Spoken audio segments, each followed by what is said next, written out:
హైదరాబాద్ లో ఓ ప్రైవేట్ ఆసుపత్రి దారుణానికి తెగబడింది. గర్భిణి బతికుండగానే మార్చురీకి తరలించే ప్రయత్నం చేశారు. అయితే బంధువులు గమనించడంతో వైద్యుల నిర్లక్ష్యం బయటపడింది.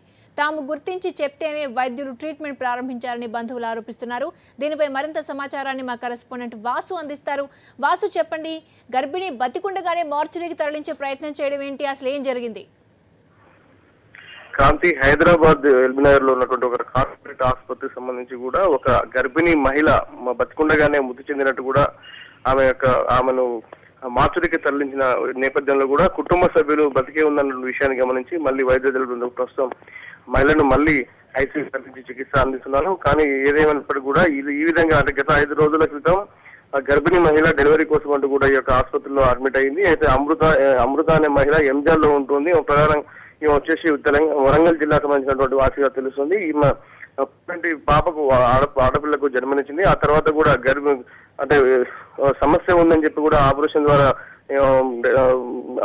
ఆడపిల్లకు జన్మనిచ్చినప్పటికీ ఆ తర్వాత ఈ రోజు కొద్దిసేపటి క్రితమే చనిపోయినట్టు కూడా వైద్యులు తెలుపుతూ కూడా డెడ్ బాడీ పూర్తిగా ఏదైతే మనం చనిపోయిన తర్వాత ఏ విధంగా మనం పూర్తిగా ప్యాక్ చేసి బయటికి పంపిస్తారో మొత్తం మీద ముఖానికి క్లాత్ కట్టి కూడా పూర్తి చేశారు. అదేవిధంగా యథావిధిగా మనం రిజల్ట్స్ గమనిస్తున్నాం.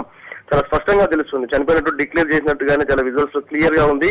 కానీ తర్వాత డాక్టర్లు ఇప్పుడు హాస్పిటల్ బృందం మాత్రం ప్రస్తుతం అలాంటిది ఏం లేదు, మేము ఏం డిక్లేర్ చేయలేదు, కేవలం బ్రెయిన్ డెడ్ అయిందని మాత్రమే చెప్తున్నాం. మేము చనిపోయినట్టు కూడా ఎక్కడ సర్టిఫికేట్ కూడా మీకు ఇవ్వలేదు కదా అని చెప్పేసి మాట దాటవేసే ధోరణి కూడా అవలంబిస్తున్న నేపథ్యంలో కూడా కుటుంబ సభ్యులతో లక్షల కొద్ది రూపాయలు ఒక కార్పొరేట్ అతిపెద్ద పేరు మోసినటువంటి ఈ యొక్క కార్పొరేట్ హాస్పిటల్ కూడా లక్షల రూపాయలు చెల్లిస్తూ కూడా వైద్యం చేసుకున్న నేపథ్యంలో కూడా బతికున్న వ్యక్తిని చనిపోయినట్టు ఏ విధంగా మార్చురీకి తరలిస్తారని కూడా బంధువులంతా అక్కడ ప్రస్తుతం ఆందోళన చేస్తున్నారు. కానీ ఈ ఆసుపత్రి మాత్రం కావాలనే బంధువులు రాద్ధాంతం చేస్తున్నారని కూడా చెప్తున్న పరిస్థితుల్లో మాత్రం మనకు రిజల్ట్స్ స్పష్టంగా అర్థమవుతుంది. కేవలం చనిపోయినట్టుగానే నిర్ధారించి బయటికి పంపించినట్టు కూడా చాలా స్పష్టంగా తెలుస్తుంది.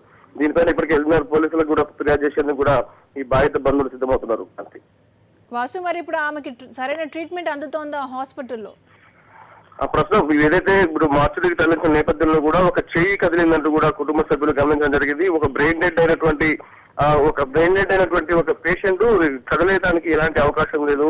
కానీ ఇక్కడ ఎట్టి పరిస్థితుల్లో బ్రెయిన్ డెడ్ కాలేదు. కానీ చెయ్యి కదిలిన నేపథ్యంలో కూడా వైద్యులను పిలిచి చెప్పినప్పుడు ఇమీడియట్లీ ఆసుపత్రి లోపలికి తరలించడం జరిగింది. ప్రస్తుతం వైద్య చికిత్స అందిస్తున్నారు. వైద్యులు మాత్రం బ్రెయిన్ డెడ్ అయినట్టు కూడా ప్రస్తుతం చెప్తున్నటువంటి పరిస్థితి. ఏదైనప్పటికీ కూడా మొత్తం మరి బ్రెయిన్ డెడ్ అయినప్పటికీ కూడా కుటుంబ సభ్యులు తెలియకుండా పూర్తిగా చనిపోయినట్టు కూడా డెడ్ బాడీని వాళ్ళకి అప్పచెప్పడం పైన కూడా వాళ్ళు తీవ్ర ఆవేదన వ్యక్తం చేస్తున్నారు. ప్రస్తుతం వాళ్ళకు మార్చురీ నుంచి కూడా ఆసుపత్రికి లోపలికి తరలించి కూడా ప్రస్తుతం ఐసీయూలో చికిత్స అందిస్తున్నారు.